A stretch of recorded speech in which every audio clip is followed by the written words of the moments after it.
Assalamualaikum warahmatullahi wabarakatuh. Lanjut. Nah, akhirnya peran kenabian itu, kalau dirangkum, Nabi itu perannya apa sih Pak dalam hidup ini? Yang pertama, peran Nabi itu adalah rahmah. Rahmah itu dia anugerah bagi kita, mendukung eksistensi hidup manusia dan kemanusiaan kita. Kita masih jadi manusia yang menghamba secara hakiki pada Tuhan itu kan karena hadirnya Nabi yang menuntun. Sehingga disimbolkan kadang-kadang Nabi itu sebagai cahaya.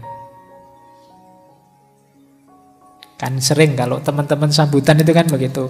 Biasanya terus sholawat dan salam kita sampaikan pada Rasulullah yang membawa kita dari kegelapan menuju terang. Kan selalu begitu. Mari kita panjatkan puji dan syukur itu kan. Kalau guyonan Agus Dur kan kok selalu kita panjatkan, apa ndak bisa manjat sendiri. Jadi kepada Nabi, kepada Rasulullah. Nah, kenapa beliau ini cahaya? Nanti minggu depan ya kita bahas sisi cahaya beliau. Aspek Nur Muhammadnya dengan berbagai maknanya. Ini menunjukkan beliau ini rahmat. Jadi para nabi itu adalah rahmat zamannya, rahmat dunianya. Yang kedua tentu saja peran nabi itu hadi. Hadi itu yang memberi petunjuk. Yang ketiga peran Nabi adalah uswah. Uswah itu yang memberi teladan, yang kita tiru, yang kita ikuti. Yang keempat peran Nabi itu basyiron wa nadhiron, memberi kabar gembira dan memberi peringatan.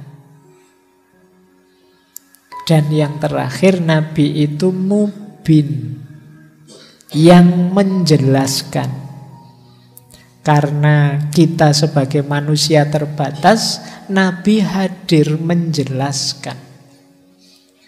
Sehingga hal-hal yang tidak terjangkau oleh pikiran kita bisa kita ketahui. Kalau kita mikir sendiri tidak nyampe. Hadirnya Nabi memberi penjelasan. Jadi Nabi itu rahmah, hadi, uswah, basyiron wa nadhiron, kemudian mubin.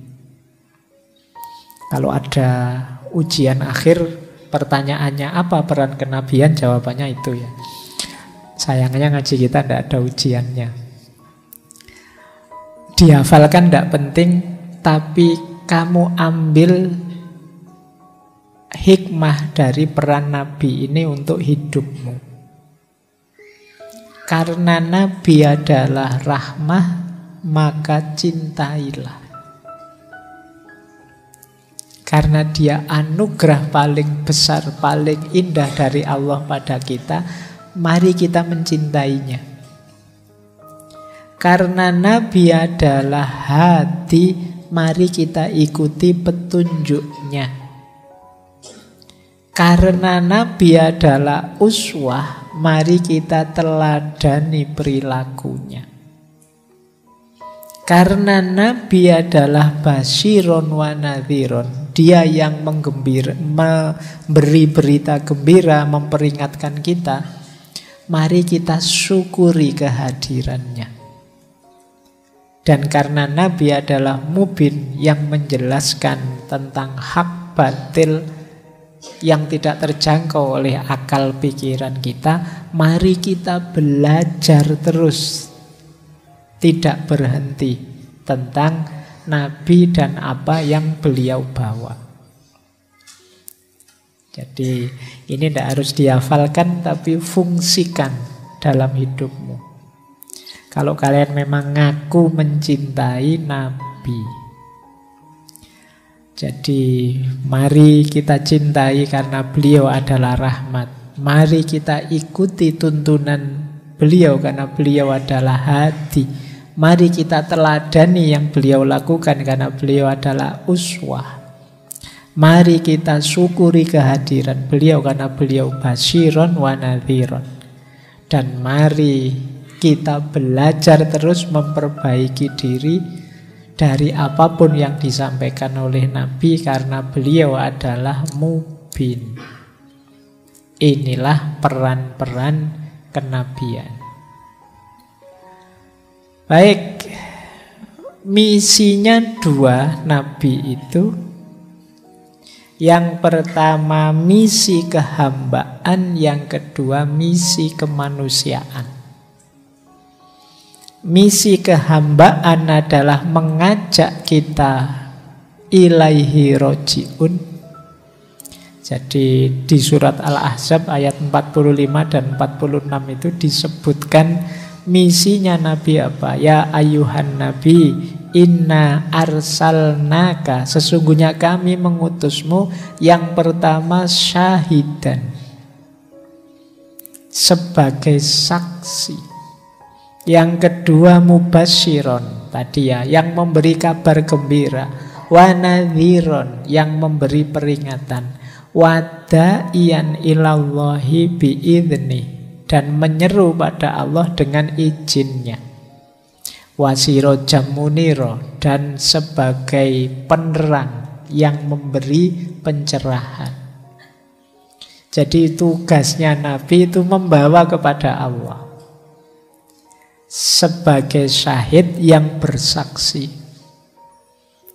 sebagai yang memberi berita gembira tentang orang-orang yang patuh taat kepadanya, sebagai peringatan pada orang-orang yang salah jalan, salah jalur untuk kembali, yang da'iyan ilallah bi'idnih, menyeru pada Allah dengan izinnya, dan berperan sebagai pencerah, penerang, sirojam muniro.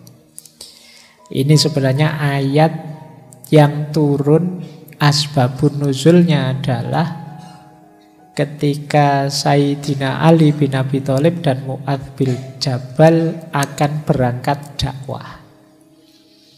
Oleh Nabi dipesani ayat ini yang turun pada beliau. Jadi tugasmu itu sebagai syahid mubasyiron wa nadhiron. Jadi dakwah jangan maksa-maksa, jangan keras, jangan marah-marah. Tugasmu memberi kabar gembira atau memberi peringatan.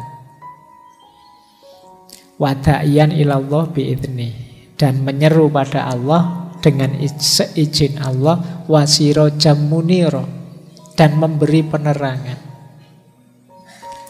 Yang kedua apa? Misi kemanusiaan. Jadi misi kemanusiaannya apa? Keadilan dan kesetaraan di tengah masyarakat. Ini disebut di surat Al-Hadid ayat 25. Laqad arsalna rusulana bil bayyinati wa anzalna ma'ahumul kitaba wal mizana liyakumanna subil qis, supaya bisa menegakkan keadilan di tengah manusia. Makanya sejarah nabi-nabi itu tidak hanya perjuangan spiritual, tapi juga perjuangan sosial. Memberantas kezaliman. Makanya Rasulullah itu ya dalam hidup beliau diwarnai juga dengan peperangan demi peperangan.